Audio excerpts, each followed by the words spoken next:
ಸ್ನೇಹಿತರೆ ಎಲ್ರಿಗೂ ನಮಸ್ಕಾರ. ಗ್ರೇಟರ್ ಬೆಂಗಳೂರು ಬ್ರ್ಯಾಂಡ್ ಬೆಂಗಳೂರು ಅಂತ ಇವಾಗ ಏನು ಯೋಜನೆ ಮಾಡಿದ್ದಾರೆ, ಇವ್ರ ಅಭಿವೃದ್ಧಿ ಎಲ್ಲ ಬಂದು ಕೇಂದ್ರೀಕರಿಸಿರೋದು ಬಂದು ಬೆಂಗಳೂರು ಮಾತ್ರ. ಅಂದರೆ ಬೆಂಗಳೂರು ಬಿಟ್ಟರೆ ಕರ್ನಾಟಕದಲ್ಲಿ ಬೇರೆ ಯಾವ ಊರುಗಳಿಲ್ವಾ, ಬೇರೆ ಯಾವ ಜಿಲ್ಲೆಗಳಿಲ್ವಾ, ಎರಡನೇ ದರ್ಜೆ ಸಿಟಿಗಳು, ಎರಡನೇ ದರ್ಜೆ ನಗರಗಳು ಎಷ್ಟಿದಾವೆ, ಅದನ್ನ ಏನಕ್ಕೆ ಇವರು ಅಭಿವೃದ್ಧಿ ಕಡೆಗೆ ತಗೊಂಡು ಹೋಗ್ಬೇಕು ಅಂತ ಮನಸ್ಸು ಮಾಡ್ತಾ ಇಲ್ಲ.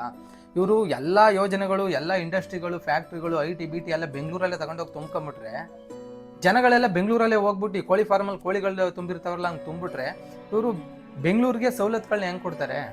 ಇವಾಗಲೇ 1.5 ಕೋಟಿ ಮೇಲ್ ಜನಸಂಖ್ಯೆ ಐತೆ, ಇನ್ನೊಂದು 10 ವರ್ಷ ಹೋದರೆ 3 ಕೋಟಿ ಆಗುತ್ತೆ ಅಂದ್ಕೊಳ್ಳಿ. 3 ಕೋಟಿ ಜನಕ್ಕೆ ನೀರೆಲ್ಲಿಂದ ತರ್ತಾರೆ ಇವರು? ಟ್ರಾನ್ಸ್ಪೋರ್ಟೇಷನ್ ಹೆಂಗೆ ಕೊಡ್ತಾರೆ? ರೋಡ್ಗಳನ್ನ ಹೆಂಗೆ ಕೊಡ್ತಾರೆ? ಇವಾಗಲೇ ಕಾಲು ಇಳ್ಕಕ್ಕೆ ಜಾಗ ಇಲ್ಲ, ಟ್ರಾಫಿಕ್ಕು. ಈ 3 ಕೋಟಿ ಜನಸಂಖ್ಯೆಗೆ ಇವ್ರು ನೀರು ತರಬೇಕು ಅಂದರೆ ಇವಾಗ ಯಾವಾಗ ಏನು ಮಾಡ್ತಾರೆ ಗೊತ್ತಾ? ನೀರು ಇವ್ರು ತರಬೇಕು ಅಂದರೆ ಅದಕ್ಕೊಂದು ನಾನು ಬೆಸ್ಟು ಒಂದು ಇದು ಹೇಳ್ತೀನಿ ಇವ್ರಿಗೆ ಐಡಿಯಾನ. ಏನು ಮಾಡಿಬಿಡಿ ಗೊತ್ತಾ? ಹೆಂಗೂ ಇವಾಗ ಸೆಂಟ್ರಲ್ ಗೌರ್ಮೆಂಟ್ ಅವರು, ನರೇಂದ್ರ ಮೋದಿ ಸರ್ಕಾರದವರು ಎಕ್ಸ್ಪ್ರೆಸ್ ಹೈವೇ ಅಂದ್ಬಿಟ್ಟು ಮೈಸೂರು ಟು ಬೆಂಗಳೂರು ಹೈವೇ ಮಾಡವ್ರೆ.